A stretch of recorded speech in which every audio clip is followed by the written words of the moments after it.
गलत बात है साहब। सपना देख में कोई के नाम से पैसा खर्च कोनो में अंदर अरविंद केजरीवाल भी सपना देख सके जाए, ममता भी देख सके जाए और नीतीश भी देख सके जाए, लेकिन ये कभी भी 100% ये पीएम कौन बन सके। मोदी एक देशभक्त आदमी है, देश के लिए, देश के हित के लिए काम करता है, और ये जो भ्रष्टाचारी जो जितने भी है ना उनके खिलाफ है ये, और देश को आगे बढ़ा रहा है ये, तो मोदी ही जीतेगा। चाहे कितनी पार्टी संगठन कर लो या एक साथ आ जाओ, लेकिन मोदी को नहीं हरा सकते।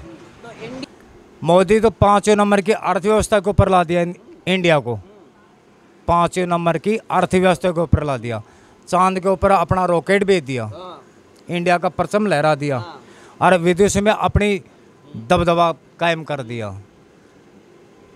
कहाँ तक पढ़े हैं आप?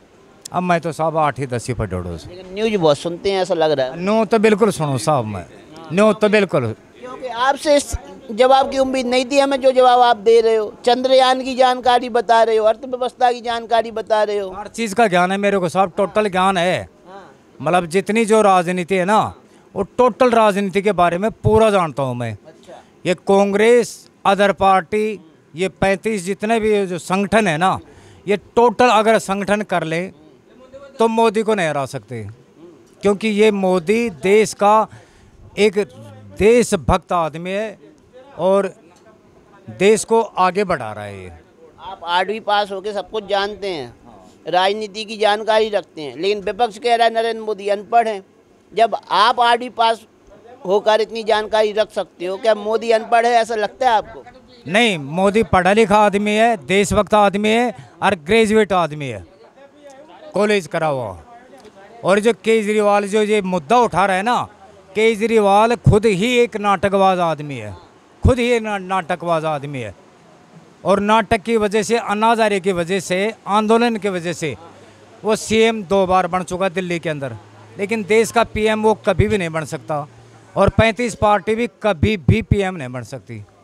जितना कांग्रेस पार्टी ने जितना भ्रष्टाचार किया है ना, आज तक हिंदुस्तान ने किसी भी पार्टी ने नहीं किया। अगर कांग्रेस ने ये भ्रष्टाचार नहीं किया होता तो आज से 20 साल पहले हिंदुस्तान 5वें नंबर पर पहुंच जाता, अर्थव्यवस्था के अंदर 5वें नंबर पर पहुंच जाता। अर्थव्यवस्था के नंबर पे 5 नंबर पे पहुंचने में अपन डिले हो गए 20 साल पीछे धकेल दिया।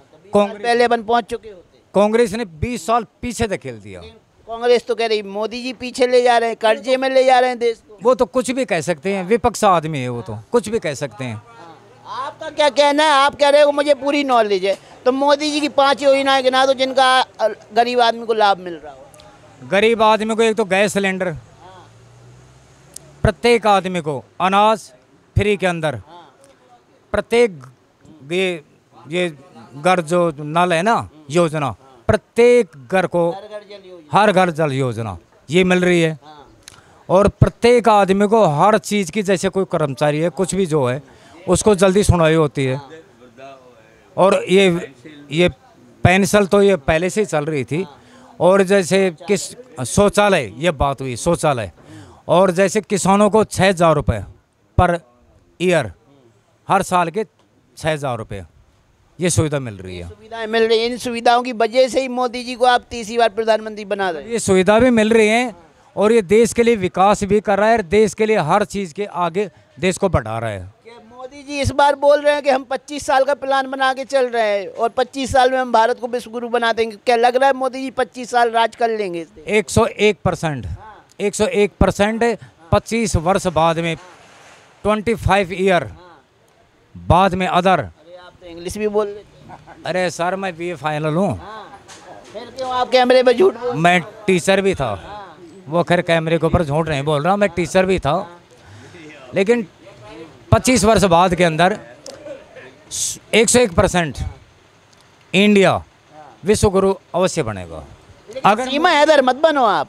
अगर मोदी के नाम से पीएम रहेंगे तो, अगर मोदी पीएम रहेंगे तो, और अगर कांग्रेस का कोई पीएम आ गया तो वापस फिर 10 साल इंडिया पिछड़ जाएगा। क्यों कांग्रेस में इतनी योग्यता क्यों नहीं? क्योंकि 2014 तक भी तो देश चल ही रहा था ना, कैसे ही चल रहा हो, देश तो चला रही थी कांग्रेस। मतलब 47 से भी कांग्रेस चला रही थी, 1947 से जब अपना हिंदुस्तान आज़ाद हुआ था तब से भी कांग्रेस चला रही थी। क्या क्या जम्मू कश्मीर में कांग्रेस का शासन था ना, क्या क्या वहाँ क्या किया? 370 जो आर्टिकल जो नहीं लगनी सही थी वो लगा दी, नेहरू ने लगा दी। उसका समाधान के नाम से ये मोदी ने किया, मोदी ने तो किया। तो ये सारी देन है ना ये कांग्रेस की। अपने इंडिया के अंदर जितनी जो समस्या है ना वो इसी कांग्रेस की देन है। लेकिन कांग्रेस बोलती है कि धारा 370 हटने से बेरोजगारों को रोजगार तो नहीं मिल जाएगा, राम मंदिर बनने से महंगाई तो दूर हो नहीं जाएगी। आज टमाटर 200 रुपये किलो बिक रहा है, टमाटर का भाव कम तो हो नहीं जाएगा मंदिर बनने से या 300 370 हटने से। बल सही है, उनका कोई एक धर्म तो है नहीं। कांग्रेस का, राहुल गांधी का कोई एक धर्म तो है नहीं तो हिंदू हैं और नहीं वो मुसलमान हैं, मतलब मिक्स है वो। मिक्स में भी तो कोई धर्म होता होगा। मतलब उनका तो कोई भी धर्म निकाल लो आप, मिक्स धर्म है उनका तो। हाँ उनका तो मिक्स धर्म है। वो हाँ मिक्स धर्म है उनका तो। राहुल गांधी को आप पसंद नहीं कर रहे हो, लेकिन नीतीश कुमार है, ममता बनर्जी और भी तो लीडर है महागठबंधन में जिनकी दम पे सरकार बन सकती है। इंडिया के ऊपर वो शासन नहीं कर सकते, वो क्षेत्रीय पार्टी है। वो क्षेत्रीय पार्टी है, क्षेत्र के अंदर वो जीत सकते हैं। वो क्षेत्रीय पार्टी है और क्षेत्र के अंदर अपना दबदबा है। और वो ममता का तो गुंडागर्दी के हिसाब से जीत रही है। टीएमसी जो पार्टी है ना वो गुंडागर्दी के हिसाब से जीत रही है, बदमाशी के हिसाब से जीत रहे हैं, लेकिन विकास के हिसाब से वो नहीं जीत रहे हैं। बांग्लादेश से कम लाखों आदमी इस बांग्लादेश के अंदर आकर के नागरिकता ले ली और वो वोटर हैं वो जो ममता बनर्जी को, टीएमसी को वोट देते हैं, तब जीती है वो। तो आपका अहम मुद्दा ये है कि जो कांग्रेस ने वोट बैंक के लिए अदर देश के नागरिकों को भी नागरिकता दे दी अनलीगल तरीके से। बिल्कुल सही है, बिल्कुल सही है। वोट आप विरोध कर रहे हैं? बिल्कुल कर रहे हैं, बिल्कुल सही है बात। तो सही है। महंगाई बेरोजगारी जैसे मुद्दे जनसंख्या पे भी आधारित हैं। देखो महंगाई और बेरोजगारी ये तो चलती, जर्मिनेशन जो बढ़ेगी ना तो बेरोजगारी बढ़ेगी, ये तो स्वाभाविक है। एक आदमी और उनकी जगह 10 आदमी, तो 10 ने रोजगार कौन मिल सके? तो वो तो महंगाई और बेरोजगारी, जब उत्पादन कम होगा तो महंगाई बढ़ेगी और जर्मिनेशन पैदावार बढ़ेगी। आप तो अर्थशास्त्री भी निकले। अरे साहब मैं बहुत पढ़े लिखे, जो कुछ थोड़ी तो आप पढ़े लिखो वाली बात करते हैं। तो जनसंख्या नियंत्रण बिल आना चाहिए कि नहीं? 101%। क्यों आना चाहिए?